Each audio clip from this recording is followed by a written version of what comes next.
নমস্কার। বর্তমান কথার পর্দায় আমরা বিগ বাজেটের বহু পুজোর দেখিয়েছি দর্শককে, তবে এবার আমরা চলে আসব বনেদি বাড়ির প্রাচীন পুজোয়। আর বনেদি বাড়ির প্রাচীন পুজোগুলির মধ্যে উত্তর দিনাজপুরে সব থেকে জনপ্রিয় এবং বিখ্যাত ঘোষ বাড়ির প্রাচীন দুর্গাপুজো। আর এই যে দুর্গাপুজো, সেই দুর্গাপুজোর যিনি উদ্যোক্তা অসীম ঘোষ, তার সাথেই আমি কথা বলে নিব। আচ্ছা দাদা, এই যে পুজো, এই পুজোটা কতটা পুরনো আর এই পুজো সম্পর্কে একটু তোমার কাছেই শুনবো।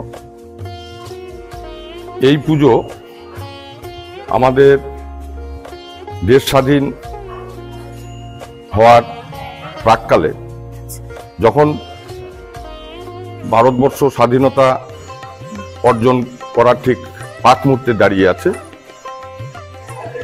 অধুনা পাকিস্তান বা ভারত দুটোই তো একটাই দেশ ছিল। সেখানে যেদিন ভারতবর্ষ স্বাধীন হওয়ার ঠিক আগের মুহূর্তে কিছুদিন ধরেই আমার স্বর্গীয় ঠাকুরদা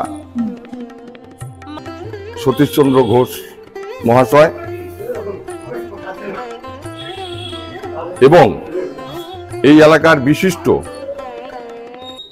কালিয়াগঞ্জের সুধী নাগরিকবৃন্দ এবং উত্তর দিনাজপুরের বিশিষ্ট স্বাধীনতা সংগ্রামীরা, তারা দেখলো যে কালিয়াগঞ্জ সহ হেমতাবাদ রায়গঞ্জের একটা বড় অংশ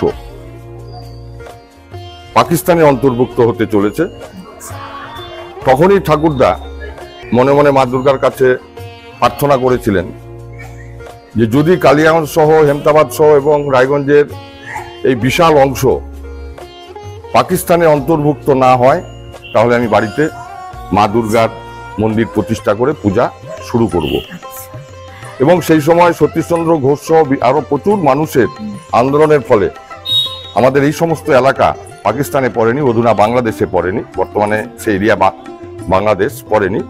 এবং তখন থেকেই ঠাকুরদা উদ্যোগ নিয়ে এই দুর্গাপূজার মন্দির প্রতিষ্ঠা করেন এবং পূজা চলছে। তো এই তো শুনলাম আমরা যে পুজোটা কিভাবে সূচনা হয় পুজোটা, কিন্তু এরপরে আমরা শুনবো যেটা হলো যে শোনা যায়, লোকমুখে প্রচলিত রয়েছে যে এই যে পুরো এলাকা একটা সময় নাকি ঘন জঙ্গলে পরিপূর্ণ ছিল, সাথে বাঘেদেরও উৎপাত ছিল।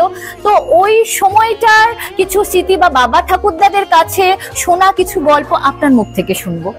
আমাদের তো দেখা নয়, এই সমস্ত জিনিস বিশেষত ঠাকুরদার মুখ থেকেই শোনা, যে সেই সময় এই সমস্ত এরিয়া ঘন জঙ্গলে পরিপূর্ণ ছিল। কালিয়াগঞ্জ থেকে শুরু করে ছোট্ট ওই সেই জঙ্গলের ভিতর দিয়ে রাস্তা চলে গিয়েছিল, তার দুই সাইড দিয়ে ঘন জঙ্গল এবং প্রচুর বাঘ সহ প্রচুর হিংস্র পশু পাখির প্রাণীর বসবাস ছিল।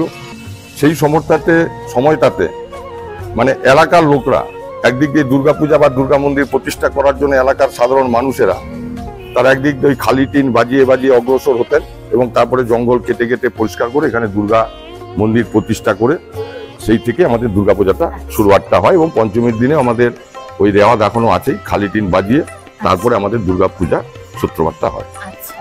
এছাড়া এই পুজোর কটা দিন বাড়িতে কিভাবে কাটান, কি কি হয় এই পুজোর একটু বিশেষত্বটা বলুন। আমাদের প্রত্যেকটি আত্মীয় স্বজন, আমার ঠাকুরদার 5 ছেলে এবং সেই বর্তমানে 3 ছেলে নেই, ওনারা মারা গিয়েছেন।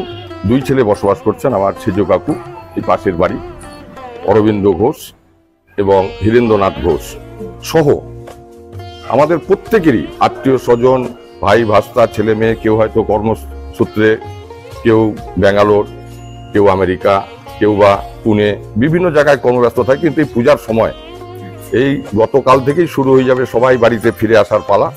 এই কয়েকদিন পরিবারের মহিলারা বিশেষত কিভাবে যে সময় কাটে, বাচ্চা কাচ্চা এবং মহিলারা তারা নিজেরাও অনুধাবন করতে পারে না। এখানে পারিবারিক পূজা যেহেতু এবং একদম ন্যায় নিষ্ঠার সাথে প্রত্যেকটি জিনিস মেনে আমাদের এই পূজা করা হয়। এখানকার ঐতিহ্য, সপ্তমীর দিন যেমন মহাষষ্ঠীর দিন আমাদের ঘট বসবে, পঞ্চমীর দিন সন্ধ্যায় বোধন, ঘট বসার পর সপ্তমীর দিন কলাভোগ গণেশ পূজার মধ্যে দিয়ে আমাদের এই পূজার সূত্রপাত হয়।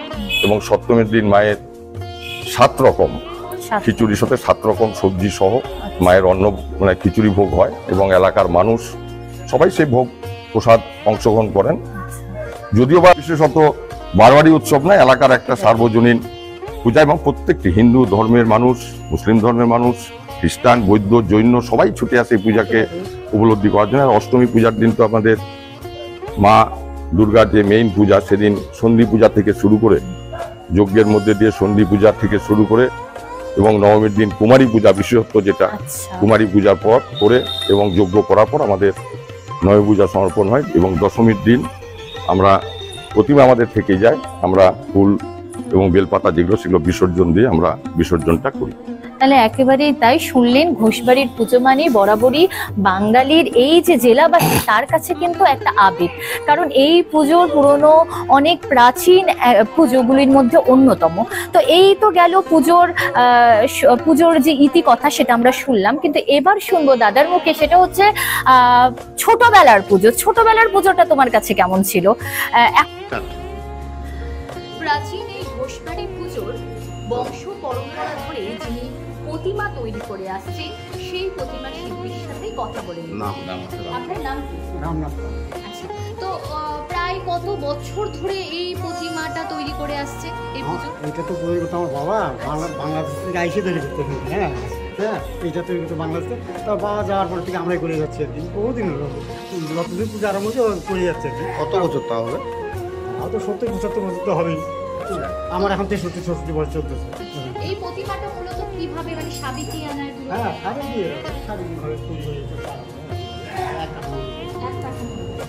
আচ্ছা, তো এই পুজো সম্পর্কে আপনারা যেহেতু এত বংশ পরম্পরা ধরে এই পুজোর সাথে জড়িয়ে রয়েছেন, তো এই পুজোর আপনাদের কেমন লাগে, বা আপনাদের কাছে কি কি স্মৃতি রয়েছে এই পুজোর? ভালো লাগে, আমাদের কাছে ভালো লাগে।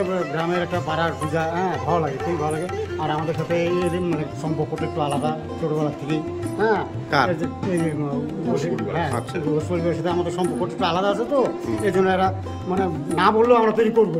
হ্যাঁ, আমাদের একটা আছে একটা, এটা তো নাও বলে তো আমরা তৈরি করতে হবে। পুজোর কয়দিন কেমন আনন্দ করেন? পূজার কয়েকদিন তো আমাদের লক্ষ্মী নিয়ে ব্যস্ত, কাজে আমরা আনন্দ করতে পারি না। আচ্ছা। কিরকম ভিড় দেখেন এখানে? না, ভিড় হয়, ভিড়টা ভালো। ঠিক আছে, শেষ করে দাও। তাহলে শুনলেন, আমরা কিন্তু আজকে এই প্রাচীন পুজোগুলির মধ্যে অন্যতম ঘোষবাড়ির পুজো, তা কিন্তু আপনাদের সামনে বর্তমান কথার মাধ্যমে তুলে ধরলাম। দেখতে পাচ্ছেন মা কিন্তু মধ্যেই মায়ের একটা মূর্তি দেখতে রয়েছে, সাথে একটা প্রতিমা। আর এই পুজোতে সামিল হতে গেলে আপনাকে কিন্তু আসতেই হবে তরঙ্গপুরের ঘোষবাড়ির পুজোতে।